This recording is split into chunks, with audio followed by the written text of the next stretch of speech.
Climate change is a pressing global issue, and for many, it's a source of deep concern. 60% of 16 to 25-year-olds feel anxious, powerless, or angry about the climate. Climate anxiety is becoming a challenge. We are seeing higher levels of climate change anxiety in younger people versus older people. But what if feeling anxious about climate change can also motivate us to take action? Stay tuned to find out.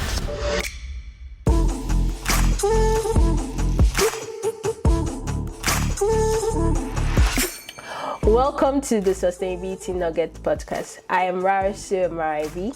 And I'm Tosin Folorunsho. On this podcast, we learn about sustainability by discussing various related topics while focusing on three pillars: the economy, the society, and the environment.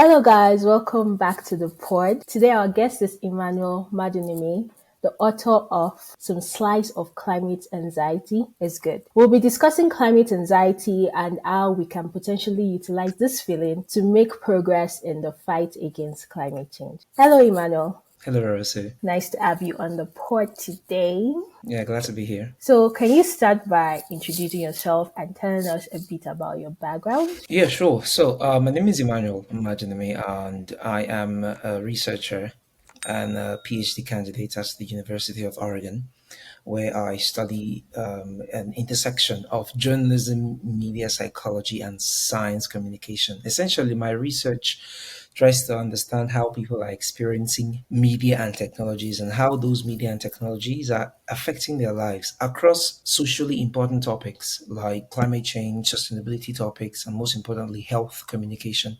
So I try to understand how people are impacted by this communication through these channels and how can we make those platforms better and make it more useful to those who are consuming it, to the audiences, so that it impacts their health, their overall well-being positively. So that's essentially a long and short of my research. Awesome. So you said like you do the intersection with journalism and things like health, climate change. One of the reasons we're here, or the main reason we're here on this pod today, is to discuss one of your recent studies on climate anxiety. So what sparked your interest in this particular area of climate anxiety?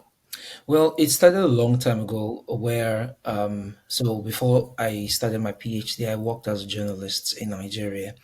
And I tend to realize that as a journalist, most of the stories I tend to cover, they were usually very negative. And for good reason, right? Journalists, what they do is try to alert the public to problems in the society. I started realizing that there's so much going on with what we do that impacts people negatively. And even if the information is important, the way we communicate it and how much negativity people get from media it can have detrimental effects on their health. So I started looking into this. How is media impacting people, not just their overall well-being, what they use it for in their work, but also in their health. And that's how I came about climate change anxiety. And it came in the moment where we started seeing a lot of environmental activities. Before now, a lot of some of these environmental issues and climate change effects were usually distant. The things you heard about that were far away, maybe some snow ice somewhere is melting, but now people are beginning to have direct experience with some of these incidents. And the way the media covers it tends to be quite accurate, but in many cases so negative that people become affected, not just by the event happening, but the way the media has amplified those issues. We saw that happened a lot during the COVID pandemic, where because there was COVID, there was a lot of news coverage about COVID, but in many cases, you started realizing that people's health started deteriorating just because of the amount of media exposure they get. So I started kind of piecing together those pieces. Why are people feeling anxious about getting information that would help them? And we came about this, concept of climate anxiety, but this time related to climate change specifically, where people, when they consume a lot of media and they also experience environmental issues directly, maybe they had some sort of flooding in their neighborhood, some sort of wildfire in their community, they tend to be quite anxious, extremely anxious, that in many cases it might impair them from doing things that are helpful to them, or in many cases it might even spoil them, on which I would imagine that's some of the things we're going to be talking about. So can we say climate anxiety? We know what anxiety means, like when we're anxious. Mhm. So climate anxiety, is it simply anxiety based on climate change prediction or events?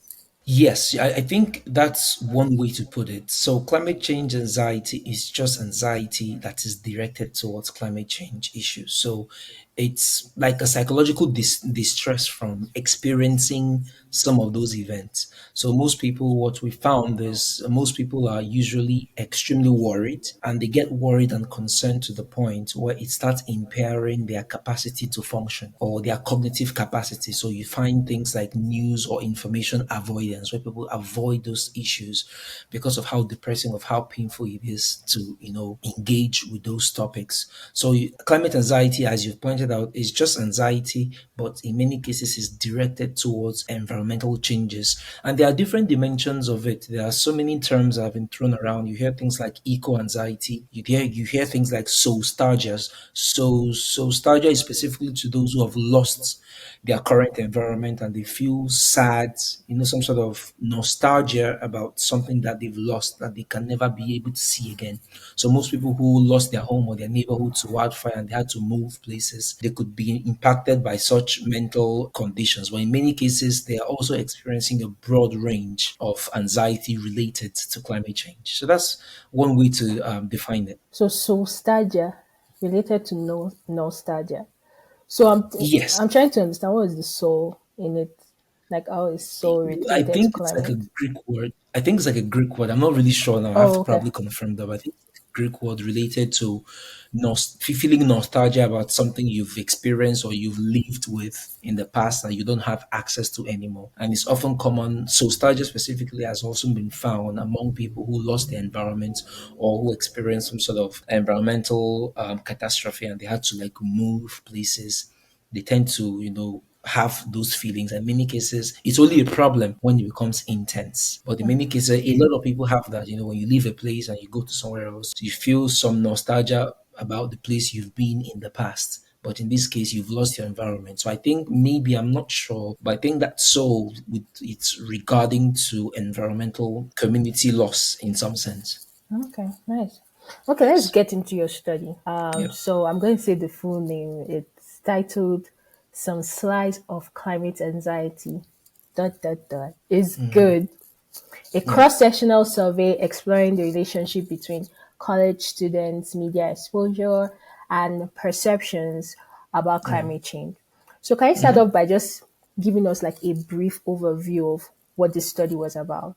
So first, just a little context is about it's with regards to younger people, and the reason why in that study I focus on younger people is that many studies have found that climate anxiety is often common among those who are in their late millennial Gen Z generations, and these are people who are beginning to see those direct impacts of climate change or they are experiencing it through the media in some sense.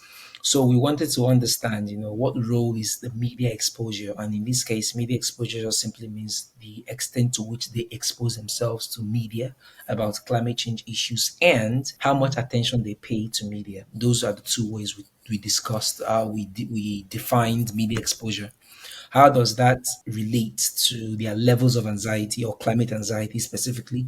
But most importantly, how does all of that translate to pro environmental action? So essentially, not the action themselves, but their intentions to engage in pro environmental behaviors. So that's kind of the long and short of what we were trying to do in that study. So what we did is a cross-sectional study. So it just means a snapshot in time. And it's not these kind of studies are very, very useful because they are random times. We didn't select a specific time to put out the survey. The survey was put out randomly. So it's like we are getting a sample of a period in time out of so many times happening around people's lives to have a sense of what they are feeling at that moment regarding their media exposure, climate anxiety, and their intentions to engage in pro-environmental behaviors. So that's kind of the long and short of what we actually was trying to achieve with this with the paper. Okay. So you Yeah. said cross-sectional. So Yeah. I need you to actually explain to us like how you went about carrying out this study. I know you've mentioned some things, but can you just break it down more in very Okay. simple terms? So how did you design and how did you carry out this study? Okay, so what we did in this study is what they call self-reports measures, where instead of taking like physiological measures of people's heart rates to measure their anxiety, or maybe observing them, what we did essentially is we asked them to tell us how they are feeling about some of those issues. Okay. So there are limitations to that, but that's essentially what we do. And these studies are often common because people tend to be quite sincere when it comes to topics that matter to them. So what we now did is we designed a survey. It's like a survey of a set of questions. So you can also refer to it as a set, like a questionnaire. Some of the questions we attempted to ask them: how much media do you consume? Different types of media. How much time do you spend on certain types of media? We also ask them how much attention do they pay to media in general, but we may be specific to climate change information, not just general media, because we are trying to make it domain specific. Because if you ask people how much media you consume in general, it might be different from how much climate change related media that you consume. So we ask them about that particular part, climate change media, and then we now ask them about climate anxiety. So there's a validated scale. And in this sense, in the social science, when we say a scale is validated, it means that it has been collected over a number of people over time, and they've done some statistical calculation to see how people answer those questions consistently. So, for example, if the climate change anxiety measure is made up of 10 different questions, we want to ensure that people are answering those questions similarly. And a very simple example is if I'm going to ask you how fair is someone, and then I will break that one question. I could break it in three different ways. How fair is this person? Do you think this person is dark? If the people answer the person is fair and the person is not dark, then there's a consistency between those measures. So in those 10 measures, over time, across many studies, it has been found to be consistent as a measure of climate anxiety among people. And then the final measure we did, there are other measures, but the most important ones I'm hoping we're going to like talk more on is intentions to engage in environmental actions. Again, we just ask people certain questions as well, using skills that have been validated or measures that have been validated over time. And we ask them, how are you likely to engage in this behavior, this behavior, this behavior, this behavior?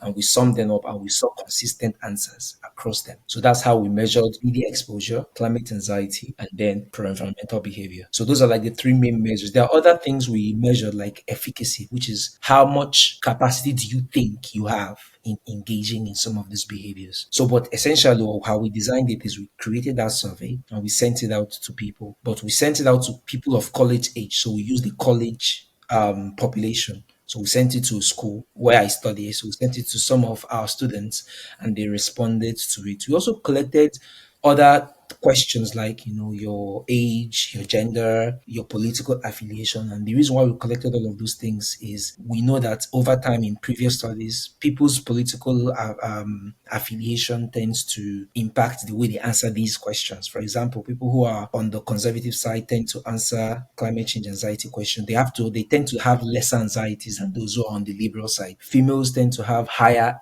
anxieties than males. Age as well. The younger they are, the more anxiety they would have. So we had to kind of collect all of these measures to ensure we are capturing everything in that snapshot of time about the study we are trying to do. I don't know if that helped in breaking it down. Yeah, it did. I'm still trying to understand properly your cross section and very, because before you said various time, but now you just said in that snapshot of time. So I'm trying to understand that better. What do you mean? Like, is it just like in a particular time you took this survey, or you took it at different times? Oh What no, does that mean? no, no, Yeah. no, no. Cross sectional means at a particular time we give them the survey. So there are many types of designs, but the common ones is either you're doing a cross sectional survey or you're doing a longitudinal study. It just means you're asking them those questions. Maybe today, in 2 weeks again, you ask them. That's a longitudinal study. But what we did is a cross sectional once. Okay. So that's what it just means once. So that's why we call it a snapshot in time. If it was maybe after 2 weeks, it's not just a snapshot in time anymore. It's over time. Okay. So Okay. the difference is one is at this moment, one question, the other one is over time, different questions. What was your sample size? And apart from like the size itself, was it just in your school or you did it over like across various universities? No, it was just in my school, and of course, when you discuss research, you have to also include some of those limitations that are associated with those research. And we did this in the school in my school, and the idea behind it is that most young people between the ages of 18 to 25, 26 are usually in college, and because this is like a large university, like a research university, and like an R1, that's the academic term for it. They are a random number of people coming from different parts of this of the United States to the school. So in your class, there you are not just having those who grew up in Oregon. You're having those who coming from California who are coming from different parts of the state. So the sample is just we try to capture those who are within that age range. Now the limitation is we should have captured other schools to have a sense, a broader range of how these effects are actually happening among these students. So, but the limitation is we focused on one school. But the good thing is we often validate to compare our study, what we found, to what other studies have found. If it is extremely different, then something is wrong with our sample. What we found essentially, or what I found in that study it was in line with what is has been done in the past. So that shows that okay, the sample does not really matter a lot because these findings are still consistent with what is other people have actually found. So that's what we study. Our sample size is around 412, I think I can't remember, 440. Oh yeah, I think that's the sample size we got. But after what we use for the final analysis, because we had to take out those who probably did not answer all of the questions. You know, when you give people surveys, not everyone that answers all of the questions. Some people might not answer half or not answer half. We wanted to get the best. So we out of the 440, we took out a couple, and what was left final, the final sample was 398 people. Okay. So, what were Yeah. some of the most interesting findings you got in this study? I think the most interesting finding was what I used as the title. For me, that was the biggest finding Okay. I made. It has not been made in the past because most studies just tend to look at the relationship between whatever they are looking at and climate anxiety, or climate anxiety and whatever they are concerned about. But what I did in this study was look at climate anxiety at different levels. So if we ask them on the scale of 1 to 5, right? How anxious are you about the environment? That's just an example. There are many questions we ask. So there's 1 to 5. Those who on average answered a 3, they have a different score from those who answered a 4 and a 5. So what we found essentially in this study, which was very interesting, was when you start from a 1, those who are on the level climate change anxiety of like on average, a 1, they have a score of 1 on average. So that's no anxiety. Like Yes, one is please, very just low. Okay. 1 is very low, and 5 is very high. They said they are not going to engage in pro-environmental behaviors. But the more you're climbing from 2 to 3, right, on an average, it starts increasing. So those who are on a 3 are likely to say they would engage in an environmental behavior much more than those who are on the 1. But around 3.54, it starts taking a dip, which means those who are on a 4 or 5 are now saying they won't engage in environmental behavior. So what it means is we call it a curvilinear relationship, some sort of a bell curve, where those on the extreme ends are not engaging in environmental behaviors. Of course, for different reasons, because those who are on the higher end are very, very anxious. Those who are on the lower end are not anxious. So they probably don't care. But those who are at the higher end are too anxious. They are not willing to engage because they're like, this thing is too stressful. But those who are at the middle are much more likely to engage. So what the finding just said is that some slices, and that's why I use that word, some slices of climate anxiety is actually good for behavior. And we've seen this consistently over previous studies, which have found that when people are anxious about climate change at a moderate level, they tend to start seeking information about climate change issues. They tend to want to volunteer, they tend to want to know more, and they tend to want to like do things that would, help the environment essentially because they are concerned. And the reason why I like this finding, which is the main finding, is that it's very intuitive, right? When you're anxious about anything, it means you actually care about that thing. No one is anxious about things they don't care about. So when people are anxious, moderately anxious, they tend to be involved. But when that anxiety becomes extremely high, it starts to impair their capacity to think clearly. It starts to impair their capacity to. So one of the questions we asked, which tried to measure their functional impairment, is how likely are you to say that climate change is making it difficult for you to concentrate? Those who said it's five, of course, if they're not concentrating, they're probably not going to pay attention to any kind of information regarding climate change.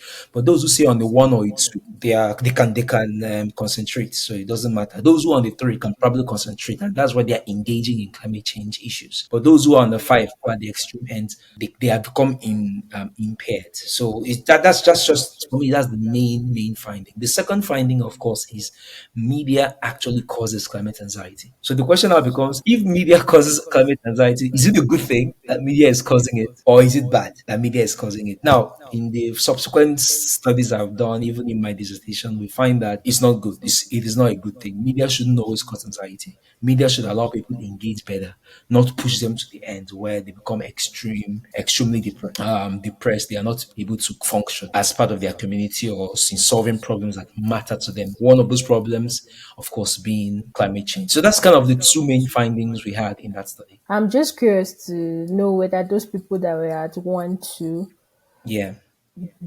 were they climate deniers, like people that do not believe in climate change, or were they like, oh, this media, they're doing too much, so I will just decide not to believe? Like, did your survey capture like where their minds at for towards climate change? Yeah.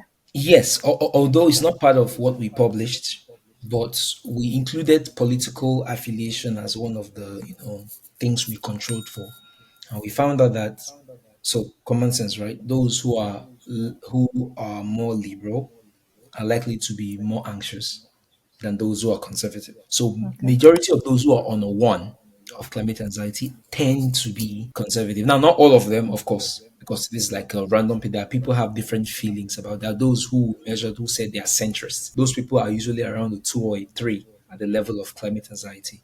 But we find out that majority of those who are on the one are likely to be those who are conservative. So it's possible that they just don't believe it's even a thing, that no one should feel Okay. that. But there are also reasons why people who found, and other studies have validated this idea that even those who are liberal, in many cases, it's not everybody that feels anxiety. As a matter of fact, there are other studies, and this is something I did not include in my study, where with other studies I found that those who are anxious about life in general, who have general anxiety, tend to have higher climate anxiety than those who do not. So that's intuitive, That, right? that If you're that anxious about makes everything, that makes sense. If you're anxious about every other thing and you're interested in climate change issues and you read about it, there's every likelihood that you're going to be some sort of a four, a five, of a five, or four or a five in the scale of climate anxiety. So that's kind of the breakdown, the variety across political affiliation, but also other factors that may play a role in climate anxiety. okay. So you talked about how like you also checked whether media causes climate Yeah, anxiety, or if it's good, and you saw that media causes climate anxiety and it is bad. But if it doesn't cause any anxiety at all, according to your study, like with the one, two, yeah, three, yeah. people on the three are the ones like prone to act, right? So Hmm. how, like, from the insights of your study, how do you think the media should be going about it? And that even includes me, because like with this podcast, I'm a climate communicator, right? Yeah, yeah, Before you answer the question, I just want to say something. I've seen on the like media, internet, like the doom and gloom communicators, right? Even I, that I'm a climate change believer, like I work in the climate change, I'm an yeah, engineer working on clean technologies and all. I do not 100% like the doom and gloom yeah, preaching, which I think pushes people to the to five. Like I think like yes, you should talk about the consequences, but also like push the solution rather yeah. than just talking. So that's one way I think about it, and that's why I try to like on my podcast also interview experts working on different clean technologies. But Yeah. like from your findings, how do you think the findings from your research could influence how we communicate about climate change? You are absolutely right. What you've just pointed out is it's a logic of a conversation we are even having in the field of science communication, where the big question is, how do you talk about climate change? On one hand, you see people who would say, you have to talk about the threat, you have to emphasize the threat, because you have to, and it's often described as a way of telling people the blatant truth. And that's how journalism has functioned in a long time. That I'm going to tell you the truth. Whatever happens to you is none of my concern. But COVID taught us something that if you tell people the absolute truth and you're not telling them what to do about it, you're not telling them the entire truth. What you're telling them is half of the story. Because if you're going to tell someone that their neighborhoods is next in the hurricane that will be coming up maybe in around that area, and you tell them that that hurricane is caused by climate change, most likely, or it has been exacerbated. I think that's the word is being used in the field by climate change. And you stop there. What you've done to that person is you've not done that person a favor because you've not told them, okay, what are things that I can actually do to ensure that I'm safe? What are things that I can actually do to ensure I can adapt to those climate change? So that's the second part of the conversation, which is doom and gloom is important. This is very interesting to kind of break this down. There are three types of communicating issues. There's one that says tell them the negative part. So I think of it as a cup half empty, half full. So the traditional, communicators will say the cup is half empty, and truly it is. If you look at the numbers, it is half empty. Earth is there are things that are irreversible. Those damages are going to happen, and whether we like it or not, some things are inevitable. And so the cup is half full. It's the outlook is bleak, and that's the truth. Then there are those who would say, well, the cup is half empty. This one is half full. So they are like more optimistic. Like, no, let us look at good stories about people who have not been impacted by climate change. Those are people so that you can make people feel good. So the intentions of optimistic messaging, or what they call hopeful messaging in the academic literature, is to tell people that, well, it is not that bad. That's essentially the message, that you should not, it's not that bad. And there's a place for that, to give people hope.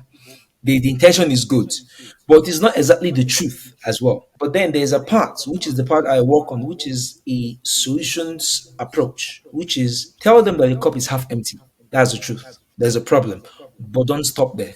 Tell them what they can actually do to address the issue. So it's not so much about telling them everything is fine. It's telling them that this is bad, something is wrong. This community is going to be impacted by flooding in the next 10 years. These are things you can actually do to adapt, move to higher grounds. There are things you can build around your community to ensure that you can withstand the next hurricane. There are technologies you can utilize to use cleaner energy, get cleaner energy sources.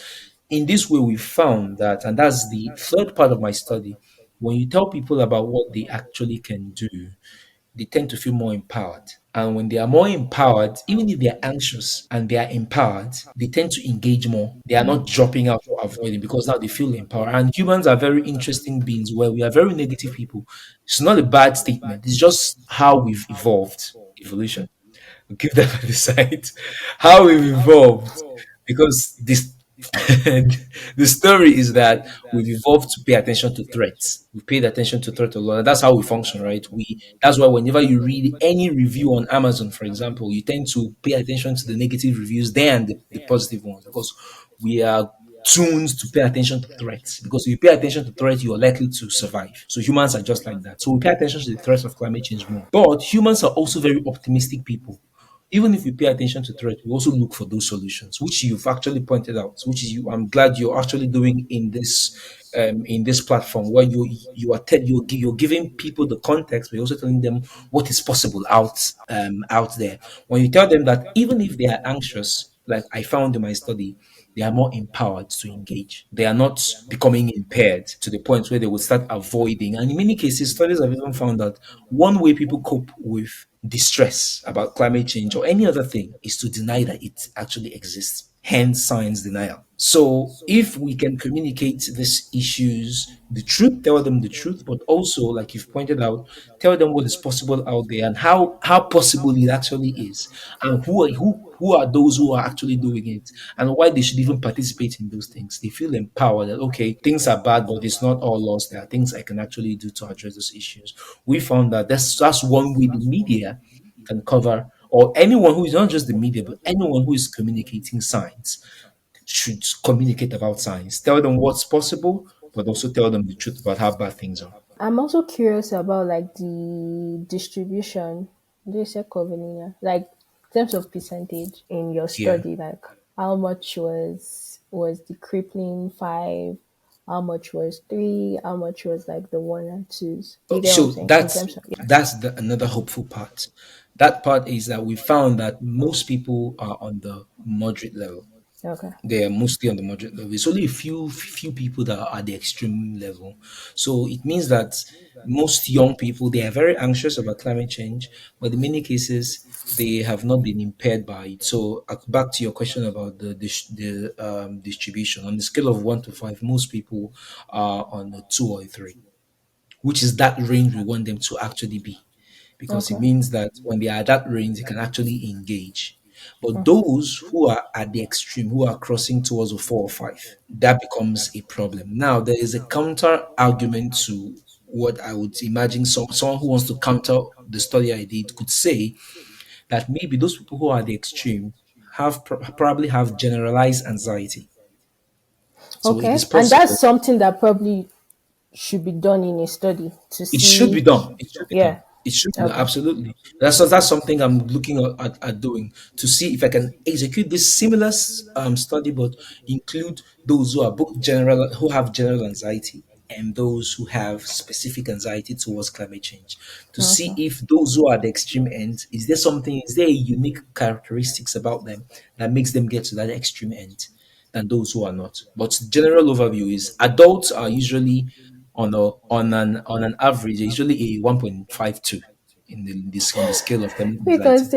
Because they're not going to be here when Fair point. all of the Fair. catastrophe comes. But okay, so now I know that your study did not actually link it to people who would actually have clinical anxiety, but let's Yeah, assume that they yeah. don't, right? That they just Mm. have climate anxiety. What advice would you give to such individuals feeling very anxious about climate change? What do you think they can do to get them out of that crippling anxiety zone? So first is recalibrate your media source. First things first, and not just your media source, but what the kind of news you get about climate change. You have to recalibrate it and realize that there's something in my field we call social amplification of risk.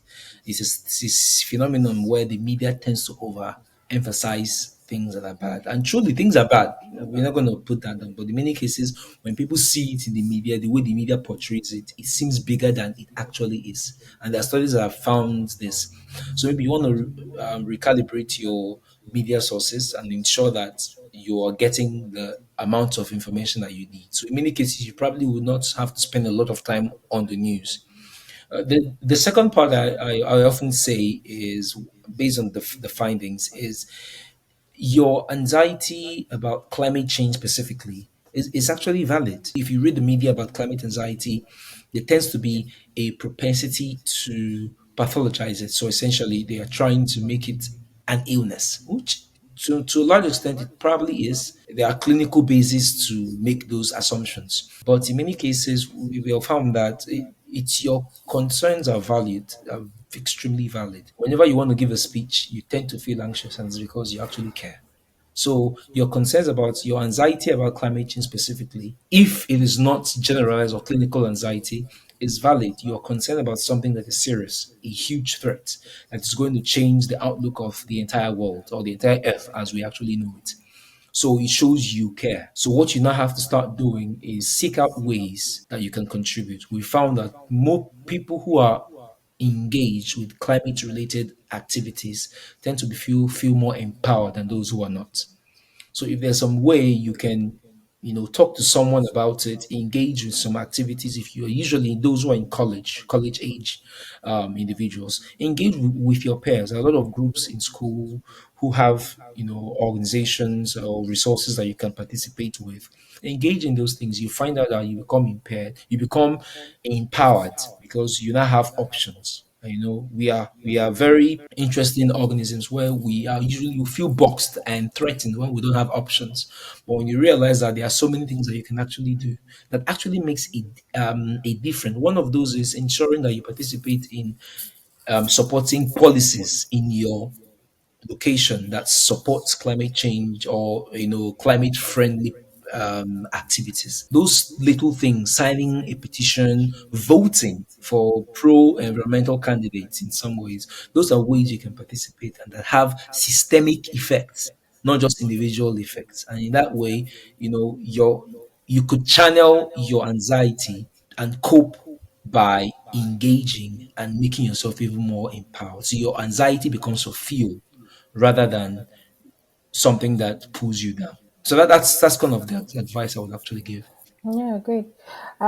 Do you have you heard of like eco-therapies? Because like you said, climate anxiety is also called eco anxiety. I think Yeah, browsing through the internet and I saw something about yeah, ecotherapy. Have no, you ever heard? Okay. yes, yeah. So apparently, and this is genuine because what we are finding also is that those who are likely to be extremely anxious about climate change tend to have a proclivity towards generalized anxiety. So most people need people to talk to. So those Okay. eco therapies are there to walk you through. And of course, I have to put this out there. I'm not a therapist. I'm just a scientist. Like I'm just a researcher. But the most important thing is that those individuals are there to help you. If you feel you need level of help, you should get it. Yeah, absolutely, talking to someone really really helps. But what we found is that in many cases, you should just realize that if it's you're feeling too impaired, maybe it's not just about climate change. Maybe it's something else going on with you that you need help with. And that's not Okay. something bad. You should seek that help. But if you realize it's just anxiety, maybe you need to channel that into something that was going to empower you to engage. Okay. So looking ahead, what are your next steps for your research in this area? So my research in this area, as I pointed out earlier on, is to look at the differential effects or the differences in clinical, which we refer to as generalized anxiety disorder and climate anxiety, to see if there are differences in the way people respond to intentions to engage or in behaviors that they engage in. A second part of the study, which I actually just completed, I'm trying to get it out to a journal, is to look at climate anxiety across political spectrums. So essentially, what I'm looking at is what are the different levels, not just climate anxiety and efficacy. So, efficacy, as I said earlier on, is one's belief in their capacity.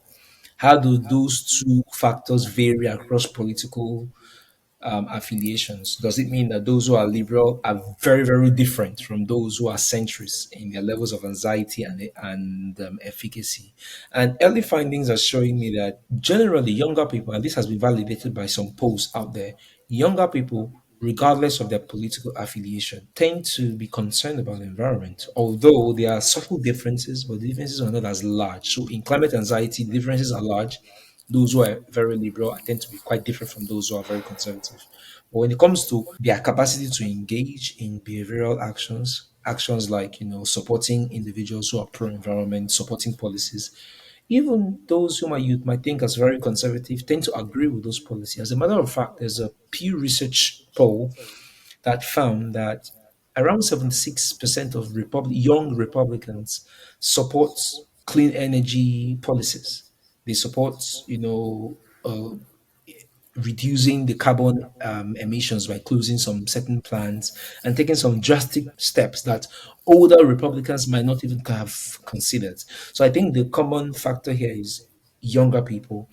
But what we are finding is that, and it's good, it means that younger people are not as polarized with regards to climate change as much as their older counterparts.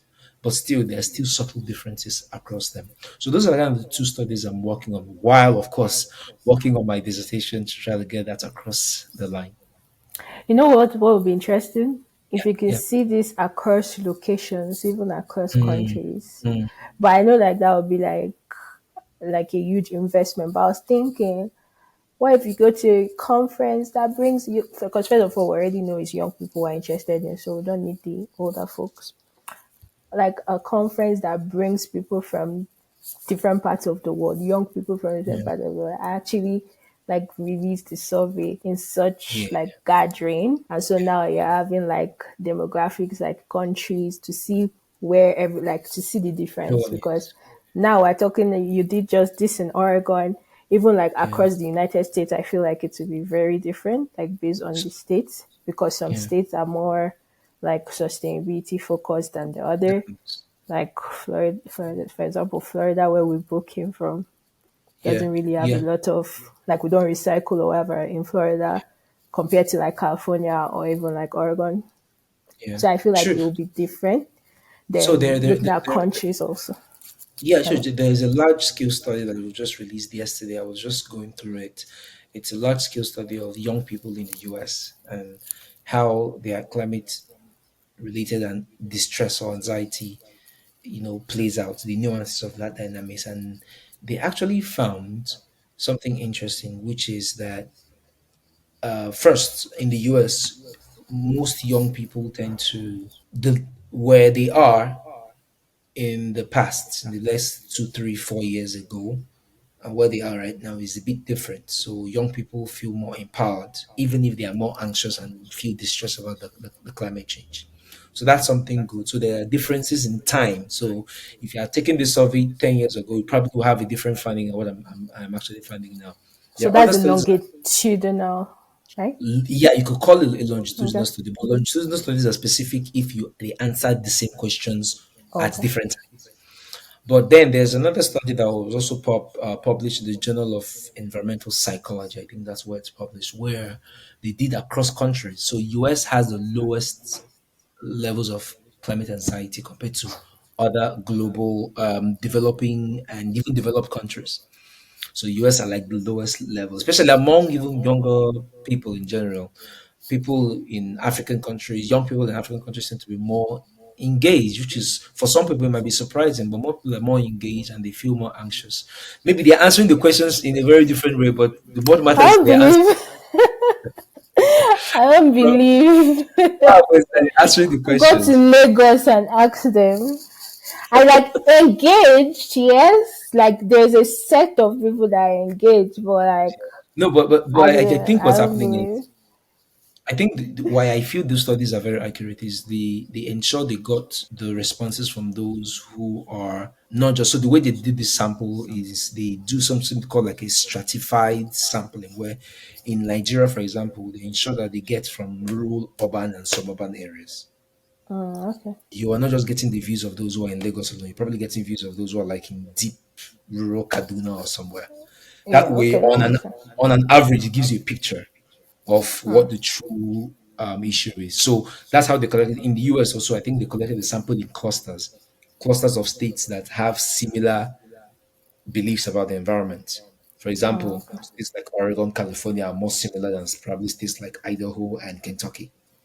So they cluster those states and then see on an average what the general level of climate distress is. So generally, the finding is that people in the US are lesser. Even in Europe, they are more Okay. engaged, more anxious than those who are in the US. I believe Europe should be more because like they do more activities and all. Like yeah, they should be more anxious. But yeah, that's a surprising good, but surprising Yeah, result that yeah, like yeah, Africa, it's not good for the US, but like even Africa yeah, like cares more. So that's actually a good thing.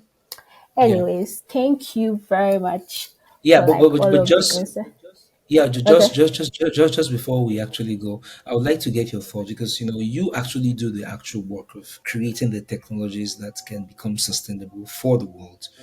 Uh, you know, when you think of climate change anxiety, based on our this discussion, based on the technology that is available, what would you tell younger people who are very anxious about climate change? What will I tell them? Okay, so Based like on the just technologies you've seen that is available and is possible. so this is also assuming like the anxious people are really just climate, like Yeah, yeah, directed to climate and not clinical, because if you have clinical anxiety then you should seek help.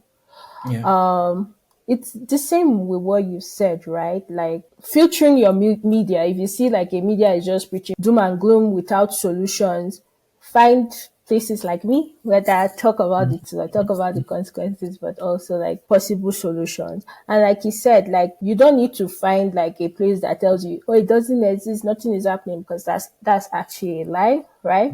So Yeah. I would say actually like get proper education on what Mm. is happening. Okay, yeah, there are lots of technologies, but the truth is that we cannot just reverse it this year or today, or like we have a long way to go. There are still climate deniers. So we've not even gotten on the same page, right? So the more we can get people on the same page, the better for us. But like I said, we cannot reverse the effect now, because like we would, no matter, even if we start doing everything right, we're still going to see some effect, right?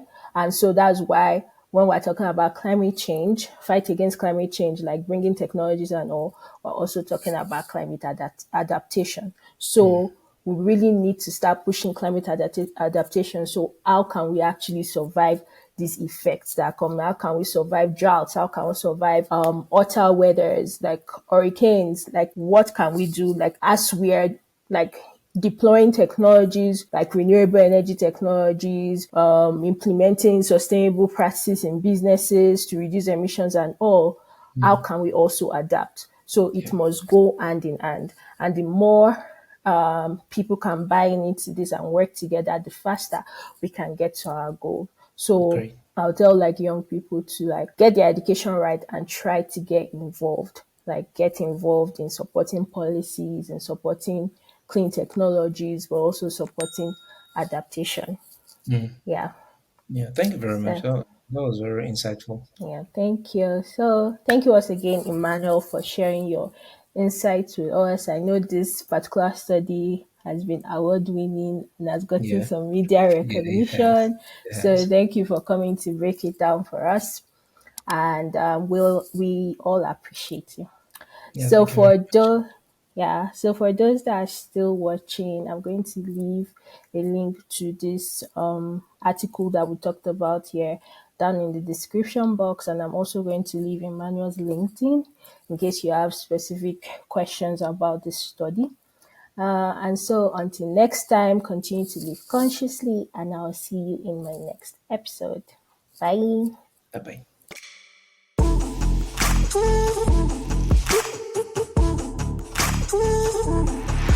Thanks so much for listening to the Sustainability Nuggets podcast. I am Rarsu Maribi. And I am Tosin Folorunsho. If you enjoyed this podcast, please leave a rating and review on wherever you listen to your podcast. You can also show your support by signing up for a small donation to help sustain future episodes. You can find all relevant links in the description. See you in our next episode.